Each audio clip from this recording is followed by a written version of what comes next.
Welcome to स्नेहास teaching. तो कैसे हैं आप सब? आई होप आप सब अच्छे हैं और अपना बहुत बहुत ध्यान रख रहे हैं। तो केंद्रीय विद्यालय इंटरव्यू की तैयारी मेरे चैनल पे चल रही है। मैंने एक सेपरेट प्लेलिस्ट बना रखी है जिसमें सभी वीडियोस आपको मिल जाएंगे। तो आप ही के क्वेश्चंस जो है कमेंट बॉक्स में, उसी में से मैं एक एक क्वेश्चन पिक कर रही हूँ और उस पर वीडियोस बना रही हूँ ताकि आप सबको हेल्प मिल सके। तो आज का जो हमारा टॉपिक है वो मेरे सब्सक्राइबर का क्वेश्चन है। सब्सक्राइबर का नाम है पूनम कुमारी और उनका क्वेश्चन है कि मैम, बच्चे में चोरी करने की आदत अगर डेवलप हो जाती है तो ऐसे में शिक्षक को क्लासरूम में क्या करना चाहिए। तो हम लोग आज इसी टॉपिक पे डिस्कस करने वाले हैं। आप लोग भी अपने क्वेश्चन जरूर पोस्ट कीजिए कमेंट बॉक्स में, जिससे कि मैं उस पर वीडियो बना सकूं। एक एक करके मैं सभी क्वेश्चंस पर वीडियो बनाते रहूंगी, डोंट वरी। तो चलिए इस टॉपिक को स्टार्ट करते हैं। तो बच्चे में हम लोग पॉइंट, मैं पूरे पॉइंट वाइज आप लोगों को समझाऊंगी एक एक पॉइंट करके, और इस वीडियो के एंड तक आपको पूरी अच्छे से क्लियर हो जाएगा कि अगर बच्चे में चोरी करने की आदत डेवलप हो जाती है तो शिक्षक को क्लासरूम में क्या करना चाहिए। ये मैं क्लासरूम के अंदर के ही बात नहीं है, बाहर में भी इन तरीकों से इस चीजों को डील किया जा सकता है। तो अब हम टॉपिक पे आते हैं। तो बच्चे में चोरी करने की आदत है, ये कई बार ऐसा देखा गया है कि ये बहुत ही कॉमन है। बहुत बच्चों में ये आदत डेवलप हो जाती है। वो समझदार उतने नहीं है, हमारे इतने बड़े, वो बड़े नहीं हो गए, वो बच्चे हैं। तो ऐसा हो सकता है, ऐसा नहीं है कि ऐसा हो नहीं सकता है। इसके लिए आप बहुत ज्यादा ऑकवर्ड हो जाए, उनके आगे अजीब सा रिएक्ट करने लगे टीचर की, ओ माय गॉड आपने ऐसा क्यों कर दिया, और बहुत ज्यादा ओवर रिएक्ट कर जाए या बहुत ज्यादा डांटने लगे या मारने पीटने लगे, ये तो बिल्कुल ही गाइडलाइन नहीं है। ऐसा हो सकता है वो समझदार नहीं है, वो बच्चे हैं। चांसेस है वो कई बार बिना परमिशन लिए किसी की चीजों को ले लेते हैं और उन्हें कई बार पता भी नहीं होता है कि इसे चोरी कहते हैं, टर्म भी नहीं पता होता है, वो बस ले लेते हैं। बट जब बड़े इस चीज को एनालाइज करते हैं तो उन्हें बाद में समझ में आता है कि ये तो सही नहीं है। उन्हें समझ में आ जाता है कि ये सही नहीं है। तो इस चीज को हैंडल करने के कुछ स्टेप्स हैं, कुछ तरीके हैं जिससे बच्चे को इस चीज को बहुत ही प्यार से और तरीके से समझा दिया जा सकता है, और कैसे हैंडल किया जा सकता है उसको हम लोग एक एक पॉइंट में समझेंगे। तो जो पहला पॉइंट हम लोग इस पे आने वाले हैं वो है कि बच्चे के बिहेवियर को पहले ऑब्जर्व करने की जरूरत है टीचर को, कि टीचर जो है बच्चे के बिहेवियर को जो है क्या करेंगे, ऑब्जर्व करेंगे, यानी बच्चे के बिहेवियर को रेगुलरली पहले देखेंगे। ऐसा नहीं कि मतलब तुरंत से ही कोई एक्शन ले लेना है, बच्चे के बिहेवियर को पहले आप ऑब्जर्व कीजिए। अगर जो बच्चा सस्पेक्ट, मतलब जो जिस बच्चे पे आपको डाउट है, ठीक है, उस बच्चे पर थोड़ा नजर रखिए, देखिए उसका बिहेवियर कैसा है, क्यों किसी के परमिशन बिना वो किसी की चीज तो लेता तो नहीं है। पहले आपको क्रॉस चेक करना है। फर्स्ट पॉइंट आप ये कर सकते हैं। सेकेंड आप क्या कर सकते हैं कि बच्चे से पहले आपको क्या करना है, बात करना है। नेक्स्ट में आपको क्या करना है, अगर आपको दिख जाता है कि बच्चे में इस तरह की बिहेवियर है तो बच्चे से आपको बात करना है। बात कैसे करना है, डांट डपट के नहीं, डराने के तरीके से नहीं, बहुत ही कामली शांत तरीके से और जजमेंटल तरीके से नहीं। ऐसा नहीं कि आप बच्चे को जज कर रहे हो कि बच्चा तो ऐसा है, मैं तो जान रही हूँ, चलो इससे थोड़ा बात करके देखते हैं। माइंड में इंटेंशंस आपको रॉन्ग नहीं रखने हैं, कोई भी टीचर रॉन्ग नहीं रखता है, लेकिन होता है ना कि कई बार माइंड में रॉन्ग इंटेंशंस ना चाहते हुए भी आ जाते हैं, अरे ये बच्चा तो चोरी करता है। ऐसी वाली फीलिंग नहीं रखनी है।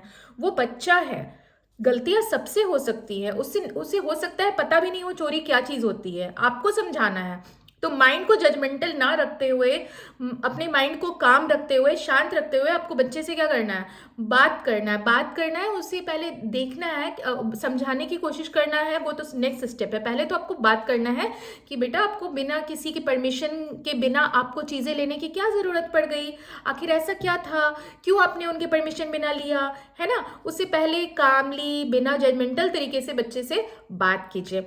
नेक्स्ट आप क्या कर सकते हैं कि उनको बताइए कि ये चीज क्या है, गलत है, कि किसी के परमिशन बिना किसी के चीजों को लेना, वो चीज क्या है, गलत है। किसी के परमिशन बिना क्या किसी की चीजों को लेना अच्छी बात नहीं होती है। ये चीज आपको बच्चे को क्या करना पड़ेगा, एक्सप्लेन करना पड़ेगा, बताना पड़ेगा। थर्ड आप ये कर सकते हैं कि उनको बताइए कि किसी के भी परमिशन बिना आपको किसी की चीज नहीं लेना है। नेक्स्ट स्टेप आप क्या कर सकते हैं, जो कि बच्चे को आप कर सकते हैं कि एक रूल्स बना देना है आपको क्लासरूम के अंदर ही, कि कोई भी बच्चा किसी की परमिशन बिना किसी की भी चीज को या किसी की भी बिलोंगिंग को नहीं उठाएगा। ठीक है, ये चीज एक्सेप्टेबल नहीं है, यानी कि रूल्स करना है कि किसी से भी कोई चीज अगर आप बच्चा ले रहा है तो पहले क्या करेगा बच्चा, पहले उससे पूछेगा। यानी कि उसके बगल में भी जो बैठा है, पेंसिल हो, चाहे वो पेंसिल ही क्यों ना हो, चाहे वो छोटी सी चीज रबर ही क्यों ना हो, कोई भी चीज अगर बच्चा ले रहा है किसी से भी, तो एक क्लास टीचर को इस चीज की एक रूल बनानी है कि बच्चा किसी से भी कोई चीज लेने से पहले परमिशन सीख करेगा, यानी पूछेगा, जिसकी बिलोंगिंग है उसको पूछेगा। ऐसा नहीं है टीचर से आके पूछेगा कि मैम मुझे उसकी पेंसिल लेनी है तो मैं लूं कि नहीं लूं। मैं टीचर वहां पे इस उस चीज के कहते हैं ना, उस चीज के ओनर नहीं है। जो उस चीज का ओनर है, जो उस चीज को रखता है, उससे बच्चा पूछेगा। अगर वो कहेगा लेना है तो ठीक है, नहीं कहेगा तो बात खत्म हो जाती है। फिर बच्चा टीचर से बोल सकता है कि मेरे पास पेंसिल नहीं है, then teacher will think of it कि क्या करना है। ठीक है, तो ये एक तरीका है। नेक्स्ट आप क्या कर सकते हैं कि पेरेंट्स को इन्वॉल्व कीजिए और उनसे डिस्कस कीजिए कि ऐसा हो रहा है, क्या करना चाहिए। बच्चे को सकारात्मक डिस्कशन होना चाहिए। पेरेंट्स से कई बार क्या होता है ना, बहुत सारे स्कूलों में देखा गया कि पेरेंट्स से बड़ा ही हॉट डिस्कशन हो जाता है। मामला कहते हैं ना, मामला बहुत ज्यादा हॉट हो जाता है और बातें बहुत ज्यादा बढ़ जाती हैं। टीचर को बहुत ज्यादा मेंटेन रखना है। मैं ये कहती हूँ, सिर्फ टीचर्स के पक्ष की बात नहीं कर रही हूँ मैं, पेरेंट्स, अगर कोई पेरेंट्स मेरा वीडियो देख रहे हो तो मैं उनको भी कह रही हूँ कि स्कूल के कॉन्वर्सेशन को थोड़ा सा हेल्दी रखें। टीचर भी टीचर है और टीचर को भी समझने की जरूरत है कि वो पेरेंट्स हैं। कंसर्न दोनों का इक्वल है, तो थोड़ा सा डिस्कशन को नॉर्मल रखते हुए, क्योंकि बहुत ही सेंसिटिव मैटर होता है बच्चों का, बहुत ही नॉर्मल रखते हुए डिस्कस करें और समझाने की कोशिश करें कि बच्चे का बिहेवियर क्लास में ऐसा है। अगर पेरेंट्स टीचर का साथ नहीं देंगे तो टीचर वैसे में क्या करेंगे। तो पेरेंट्स को भी मॉनिटर करना है कि बच्चा उनका सिर्फ क्लास में ऐसा करता है, कि बच्चा उनका घर में भी ऐसा करता है, या कहीं बाहर जाता है दोस्तों के बीच या रिलेटिव के बीच तब ऐसा करता है। तो पेरेंट्स को भी इस बात का क्या करना है, मॉनिटर करना है। टीचर्स को भी मॉनिटर करना है। जब दोनों मिलकर काम करेंगे ना इस चीज पे, तो आपको खुद पर खुद इंप्रूवमेंट देखने को मिलेगा। बट अगर ऐसे में टीचर ओवर रिएक्ट कर जाए या पेरेंट्स ओवर रिएक्ट कर जाए कि नहीं नहीं नहीं बच्चा ऐसा हो ही नहीं सकता, कर ही नहीं सकता, तो इसका मतलब टीचर झूठ थोड़ी बोल रहा है, या पेरेंट्स ऐसा बोले तो पेरेंट्स झूठ थोड़ी बोल रहे हैं। तो एक कहीं ना कहीं एक कोऑर्डिनेशन होना टीचर और पेरेंट्स के बीच बहुत ज्यादा जरूरी हो जाता है। एक समझने की बहुत जरूरत पड़ जाती है, और इसका सबसे सटीक इलाज है ट्रुथ।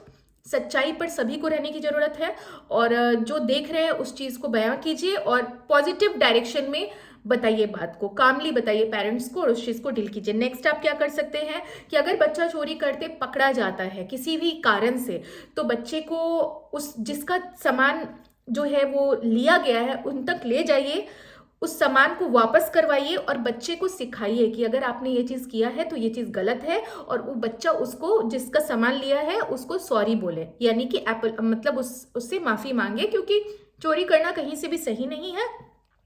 बच्चा उस सामान को वापस करके सिंपली सॉरी बोल दे। हमें सॉरी बोलना, थैंक यू बोलना, प्लीज बोलना, ये सब वर्ड्स सिखाने हैं बच्चों को। ये सब चीज बहुत जरूरी है सिखाना। एक्सक्यूज मी बोलना, है ना। तो सॉरी बोले और बच्चा खुद पर खुद समझेगा कि मैंने गलती किया, मुझे ये चीज नहीं लेनी चाहिए थी किसी के परमिशन बिना। तो सॉरी बोलेगा बच्चा और उस चीज को रिटर्न करेगा, उस सामान को वापस करवाइए। ये टीचर की जवाबदेही है क्लासरूम के अंदर। नेक्स्ट आप क्या कर सकते हैं कि उनको बच्चे को कॉन्सिक्वेंसेस बताइए, बच्चे को बताइए कि चोरी करने से क्या होता है, ये गलत है, किसी का सामान किसी के परमिशन के बिना लेना गलत है। इसका परिणाम क्या हो सकता है, इसका परिणाम ये हो सकता है कि जिसका सामान आपने ले लिया है, हो सकता है उन्होंने बहुत ही मेहनत से उसे लिया हो, अचीव किया हो, आपने उनकी मेहनत बर्बाद कर दी, अब फिर से उन्हें दोबारा वो चीज़ लेना पड़ेगा, वो परेशान हो सकते हैं, वो भी तो आपके फ्रेंड्स हैं। बहुत सारे इसके दुष्परिणाम हैं। बच्चे को समझाइए कि इसके कॉन्सिक्वेंसेस क्या हैं। बच्चे को आपको समझाने की ज़रूरत है इस चीज़ की। तो पूरे बच्चे को आप ये सब चीज़ें समझा सकते हैं। नेक्स्ट आप क्या कर सकते हैं कि अपने क्लासरूम में क्लियर एक्सपेक्टेशन सेट कर दीजिए। देखिए, ये कोई एक बच्चे की कहानी नहीं है।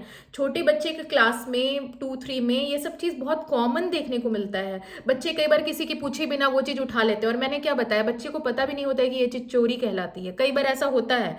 तो टीचर को बताना चाहिए, एक मोरल वैल्यूज बच्चे में क्रिएट करनी चाहिए। ये पूरे क्लास में ये चीज़ कई बार देखने को मिलता है कि 3-4 बच्चे ऐसे पाए जाते हैं जो नहीं समझ पाते हैं इस चीज़ को, भूले में अनजाने में ऐसा करते हैं। इसका मतलब ये नहीं कि उनके इंटेंशंस रॉन्ग है। इतने छोटे बच्चे हैं, क्या ही इतने रॉन्ग इंटेंशन से वो करेंगे। ये चीज़ टीचर को समझने की जरूरत है। ठीक है, तो क्लियर एक्सपेक्टेशन रखिए क्लासरूम में कि अगर इस क्लास में कोई भी किसी का बिलोंगिंग्स, किसी की चीज़ें बिना परमिशन उठाता है तो ये चीज़ मैं एक्सेप्ट नहीं करूँगी, ये चीज़ एक्सेप्टेबल नहीं है। स्टीलिंग किसी की भी चीज़ें एक्सेप्टेड नहीं है, ये चीज़ क्लास में एक्सपेक्टेशन सेट कर दीजिए ताकि हर एक बच्चे के माइंड में आ जाए कि मैम की क्लास में अगर ऐसा होता है या किसी भी क्लास में ऐसा होता है तो मैम ने पहले ही समझा रखा है कि ये चीज़ एक्सेप्टेबल नहीं है, ये चीज़ मैम को पसंद नहीं है, तो किसी के भी बिना पूछे मैं किसी की भी चीज़ नहीं लेने वाला हूँ। तो क्लियर बाउंड्रीज आपको सेट कर देनी है। नेक्स्ट आप क्या कर सकते हैं कि इस चीज़ को, जो लास्ट पॉइंट है कि इस चीज़ को बड़े ही कामली तरीके से, सेंसिटिव हो जाता है ये बार टॉपिक जब पेरेंट्स इन्वॉल्व हो जाते हैं। मैंने पहले भी बताया कि कई बार पेरेंट्स को लगता है कि मेरा बच्चा तो चोरी करता ही नहीं है, टीचर ऐसा क्यों बोल रहे हैं। तो ऐसा कुछ नहीं है, ये चोरी वाली बात नहीं है। बच्चा कई बार किसी की बिलोंगिंग्स किसी के बिना पूछे भी अगर उठा लेना तो वो भी कई बार चोरी ही कहलाता है, और बच्चा इस चीज़ को समझ भी नहीं पाता है क्योंकि वो तो बहुत मासूम है, छोटा है। तो ये सब चीज़ें कई बार पेरेंट्स नहीं समझ पाते हैं, कई बार टीचर को पेरेंट्स को समझाना मुश्किल हो जाता है, कई बार पेरेंट्स कुछ कंसर्न रखते हैं, टीचर नहीं समझ पाते हैं। तो मैंने यही बताया कि कोऑर्डिनेशन दोनों के बीच होना बहुत ज़रूरी है। कामली, पॉजिटिवली, सकारात्मक तरीके से इस चीज़ को सुलझाना है और बहुत ही प्यार से उनको समझा भी देना है कि स्टीलिंग जो है यानी चोरी करना एक्सेप्टेबल बिहेवियर नहीं है।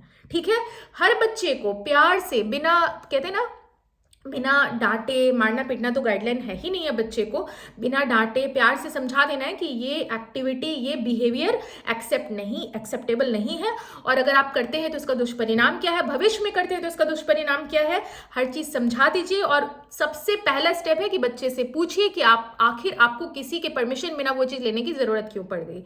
तो ये सब स्टेप्स हैं जिससे आप बच्चे में अगर चोरी करने की बिहेवियर देखी जाती है या स्टीलिंग बिहेवियर देखी जाती है तो आप इस चीज़ों को स्टेप ले सकते हैं। ये ना सिर्फ क्लासरूम पे एप्लीकेबल था, बल्कि अगर कोई पेरेंट्स भी मुझे देख रहे हैं तो ये उनके बच्चों पे भी एप्लीकेबल है। ये आप अगर बच्चे में ऐसी आदत देखी जाती है तो कभी भी ये नहीं समझिए कि चोरी कर रहा है बच्चा, ऐसा वाला ऑकवर्ड रिएक्शन ना दें। मैंने पहले भी बताया है, एक बार और लास्ट बार रिपीट करी हूँ कि बच्चे को कई बार पता भी नहीं होता है कि वो चोरी क्या चीज़ होती है, वो क्या है। वो बस समझते हैं कि अरे चीज़ है तो चलो उठा लेते हैं, विदाउट परमिशन। ये सब मैनर्स सिखाना, कल्चर सिखाना, ये सब वैल्यूज डालना, ये एक शिक्षक और पेरेंट्स का काम है। उसके बाद भी अगर बच्चा करता है तो फिर आपको प्रोफेशनल हेल्प लेने की ज़रूरत है और इस चीज़ को बहुत ही सेंसिटिविटी से हैंडल करने की ज़रूरत है। बट चांसेस है कि बच्चा इतने पे समझ जाता है। तो आज की वीडियो में सिर्फ इतना ही, मिलती हूँ नेक्स्ट वीडियो में। मैं कोशिश करूंगी शाम में भी एक वीडियो डाल देने का। पर डे 2 वीडियोस डालने से क्या होता है कि आप लोगों का थोड़ा जल्दी जल्दी डाउट क्लियर हो रहा है। तो हॉबी रिलेटेड मैं शाम में डाल देती हूँ। शाम वाली वीडियो ज़्यादातर एजुकेशनल कम होकर बातचीत वाली ज़्यादा होती है, तो मैं बातचीत वाली वीडियो शाम में डाला करूँगी। मॉर्निंग में आपकी सिर्फ एजुकेशनल रिलेटेड वीडियोज़ आती है। तो मिलती हूँ नेक्स्ट वीडियो में। प्लेलिस्ट जरूर चेक कीजिएगा और अपने क्वेश्चन जरूर पोस्ट कीजिएगा। और आप क्या करते क्लास में अगर आपके क्लास के बच्चों को चोरी करने की आदत लग जाती। तो थैंक यू, मिलती हूँ नेक्स्ट वीडियो में। Bye bye.